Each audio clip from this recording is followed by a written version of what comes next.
Nigeria is sitting on over 37 billion barrels of proven oil reserves. That's the 10th largest oil reserves in the world. The country produces about 2 million barrels per day. And here's the thing, they keep finding more. In 2024 alone, multiple new offshore discoveries were announced. By every conventional measure of economics, Nigeria should be one of the wealthiest nations in Africa. But it's not. In fact, over 60% of Nigerians now live on less than $2 a day.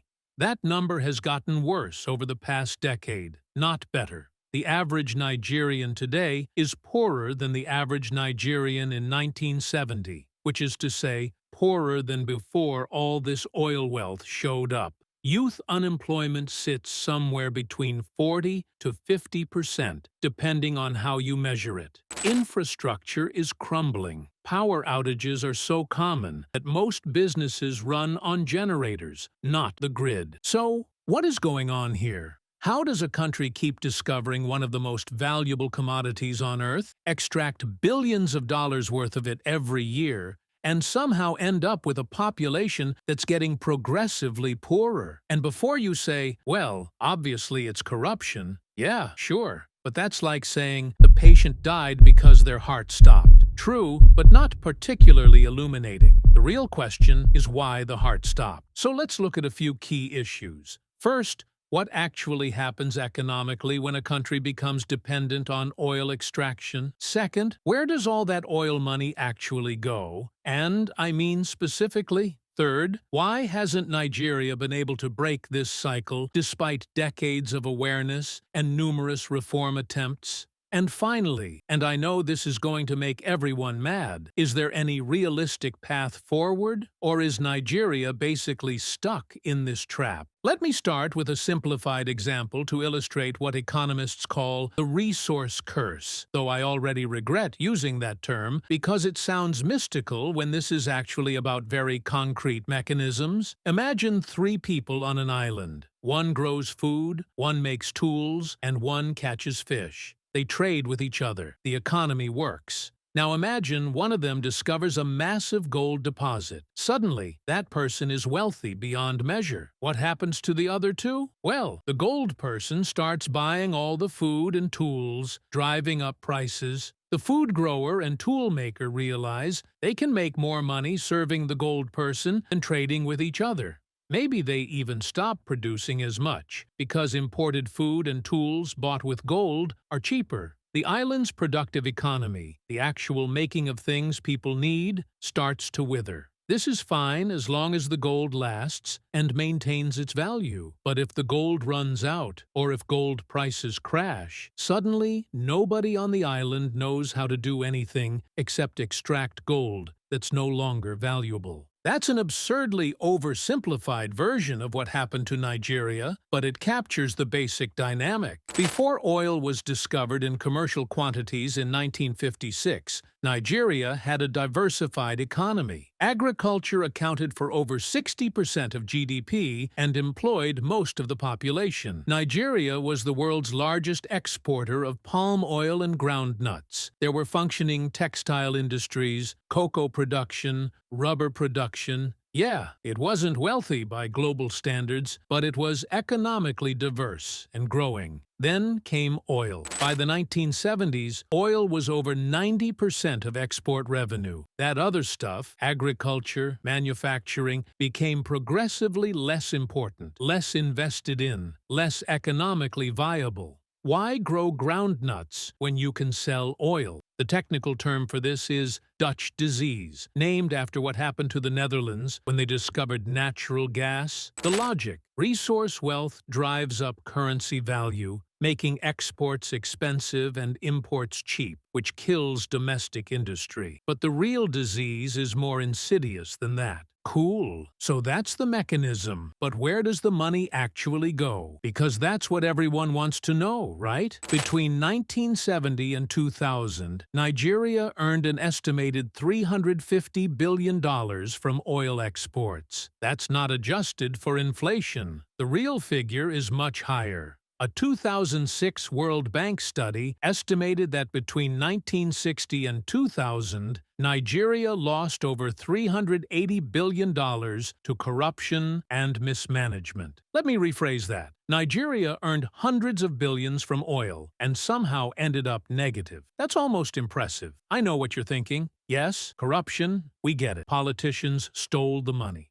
And yes, they did. But here's what makes Nigeria's situation particularly perverse. The money doesn't just disappear into personal bank accounts, though plenty does. The oil industry created an entire economy that exists parallel to the actual economy. Oil revenues go to the federal government, which distributes them to state governments, which distribute them to local governments, which distribute them to, well, that's where it gets murky. Let me give you a concrete example of how this works in practice. The Nigerian National Petroleum Corporation, NNPC, is supposed to be the state oil company that manages Nigeria's oil interests. For decades, it operated with virtually no transparency. We're talking about a company handling billions of dollars in revenue that didn't publish audited accounts for years at a time. In 2014, there was a massive scandal when the central bank governor accused the NNPC of failing to remit $20 billion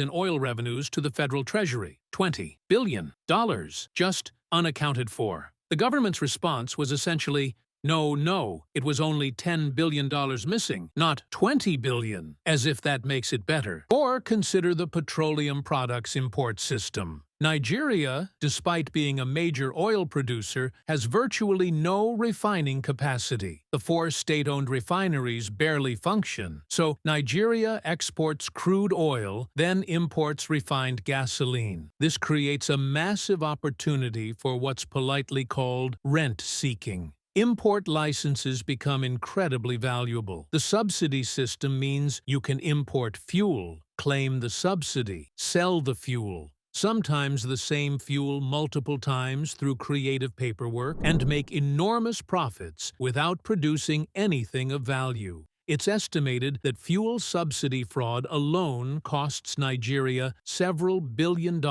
annually. And that's just one sector of the parallel economy. Consider this. In 2022, Nigeria spent about $10 billion, with a B, subsidizing gasoline. That's money that could have gone to healthcare, education, infrastructure. But removing fuel subsidies is political suicide because Nigerians have come to expect cheap fuel. It's one of the few tangible benefits ordinary people see from oil wealth. Except the subsidy system itself is wildly corrupt. Fuel marketers inflate consumption figures, claim subsidies for fuel that was never actually sold, and the whole thing becomes a massive transfer of oil wealth from the public treasury to politically connected middlemen. What's worse is the entire government structure has evolved to capture oil rents. Nigeria has 36 states and a federal capital territory. Most of these states produce almost nothing of economic value. They exist primarily to receive monthly transfers of oil revenue from the federal government. The governor's main job is securing a larger share of that transfer and distributing it to political supporters. This isn't governance, it's organized kleptocracy with extra steps. And yes, I'm sure the comments will point out that I'm being reductive and that there are honest politicians trying to reform the system. That's probably true, but the system itself is designed to resist reform because too many people benefit from the status quo. Anyway, let's talk about the third question. Why hasn't this changed? Because it's not like Nigerians don't know what's happening. There have been multiple attempts at reform. The anti-corruption rhetoric is constant. So why does it persist? Part of the answer is that resource-dependent economies create what political scientists call a distributive coalition. Basically, a large group of people who benefit from the current system and will resist change. In Nigeria, this isn't just politicians and oil executives. It's the entire bureaucracy, the military, the security services, the contractors, the fuel importers, the subsidy beneficiaries. Millions of people whose livelihoods depend on the current dysfunctional system. But let me be more specific about what reform actually looks like on the ground, because this is where the rubber meets the road. In 2012, President Goodluck Jonathan tried to remove the fuel subsidy. The economic logic was sound. The subsidy was costing billions, breeding corruption, and benefiting the middle class more than the poor. The money saved could fund infrastructure, healthcare, education. Makes sense, right? The response was massive strikes and protests that essentially shut down the country. Lagos was paralyzed. The Occupy Nigeria movement brought hundreds of thousands into the streets. And here's the thing, these weren't just elite protests. Ordinary Nigerians, including poor Nigerians, viewed the subsidy removal as the government taking away one of the few tangible benefits they received from oil wealth. Never mind that the subsidy system was riddled with fraud. Never mind that most of the subsidy benefits went to people who owned cars and used more fuel. The psychological contract was clear. We have oil, therefore fuel should be cheap. Taking that away felt like pure theft, especially when so little else functions. Jonathan partially backed down, kept a reduced subsidy, and the reform momentum died. Every subsequent government faces the same calculation. Attempt real reform and face potential unrest, or maintain the dysfunctional status quo and stay in power. The incentive structure points clearly toward the latter. There's also the problem of what economists call point source versus diffuse wealth. If your government's revenue comes from taxing a diverse economy, millions of small businesses and individuals, you have to provide services that make people willing to pay taxes. There's accountability. But if your revenue comes from drilling holes in the ground and selling what comes out, you don't need your citizens. You need to control the oil infrastructure. The incentive structure is entirely different. But there's another factor worth considering. Consider this. Norway and the UAE also have massive oil wealth. Norway has a sovereign wealth fund worth over $1.5 trillion. The UAE has transformed Dubai into a global financial center. Why did they succeed where Nigeria failed? Before you say culture or governance, and I really hope you won't because that's lazy analysis, consider the timing and context.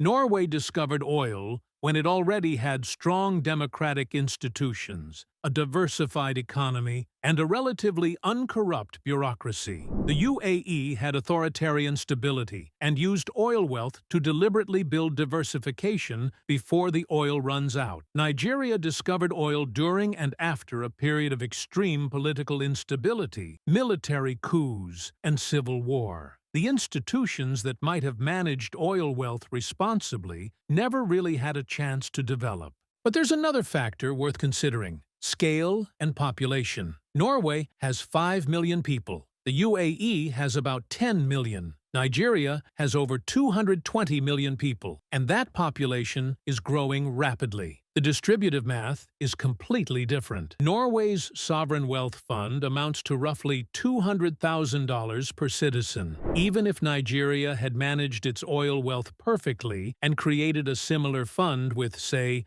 $500 billion, which would have required near miraculous governance, that's about $2,300 per person. Meaningful, sure, but not transformative in the way Norway's fund is. This isn't to excuse the corruption and mismanagement. It's to point out that even in a best-case scenario, Nigeria's oil wealth was never going to make every Nigerian wealthy. It might have funded excellent infrastructure, healthcare, and education. It might have seeded a diversified economy, but the per capita arithmetic was always going to be challenging in a way that tiny, oil-rich states don't face. Is that deterministic? Does timing and context mean Nigeria is doomed? I don't know. Maybe, maybe not. The pessimistic read is that once you're in the resource curse trap, breaking out requires either massive external pressure or internal collapse and reconstruction, neither of which is appealing. The optimistic read is that several countries have managed to partially escape similar situations. Indonesia, Malaysia, Botswana, all resource-dependent economies that achieved some degree of diversification and governance reform. So, fourth question, is there a realistic path forward? I'm going to give you the most unsatisfying answer possible. It depends on what you mean by realistic. If you mean, can Nigeria implement Norwegian-style institutions and sovereign wealth management? Probably not. That ship may have sailed. Institutions are path-dependent. The extractive, rent-seeking system is now deeply embedded. If you mean, can Nigeria gradually reduce oil dependence and diversify? Maybe. There are some promising signs. The tech sector in Lagos has attracted significant investment. Agriculture is seeing some revival. The creative industries, Nollywood, music, are globally competitive and generate revenue outside the oil system. But here's the brutal reality. Oil still accounts for about 90% of export revenue and over half of government revenue. Any attempt at serious reform threatens powerful interests. The last president who tried to remove fuel subsidies faced mass protests and backed down. The current government keeps making noises about diversification, but also keeps approving new oil exploration. And then there's climate change. The world is, slowly, inadequately, but inexorably, moving away from fossil fuels, which means Nigeria's oil wealth has an expiration date. The country is racing against time to diversify before the resource that made it wealthy becomes worthless. That's the real paradox.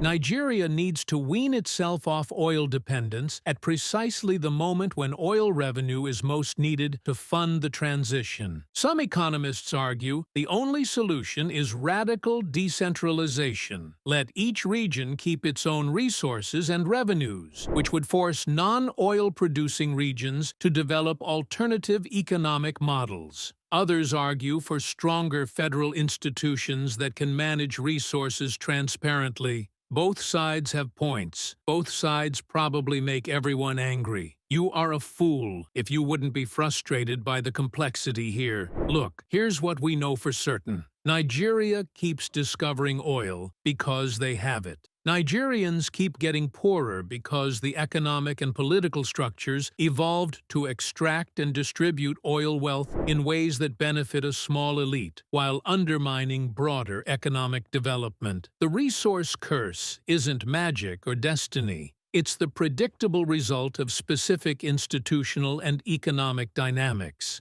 But predictable doesn't mean easily fixable. The same forces that created the problem make solving it nearly impossible. The optimistic take is that awareness is growing, that young Nigerians are building alternative economic pathways, that technology and global integration might create opportunities outside the oil system. The pessimistic take is that the clock is running out, that climate action will crater oil prices before Nigeria can diversify, and that the country is stuck in a dysfunctional equilibrium that benefits enough people to prevent change. Which view is correct? Probably both. That's the thing about complex systems. They often contain contradictory truths simultaneously. Nigeria's oil wealth is both a blessing that provided revenue for development and a curse that undermined the institutions needed to use that revenue well. Both things can be true. I don't have a tidy solution. If anyone tells you they do, they're either selling something or they haven't thought about it hard enough. What I can tell you is that this isn't a uniquely Nigerian problem. It's a human problem. How do societies manage sudden wealth? How do they build institutions resistant to corruption? How do they balance short-term demands with long-term sustainability? These are questions every society faces. Nigeria's just facing them in a particularly stark and consequential way. Anyway, that's the video. If you made it this far, please like and subscribe. I feel like I'm going to need it after trying to explain this without making literally everyone angry. Let me know in the comments where you think I got this wrong, because I guarantee there's something.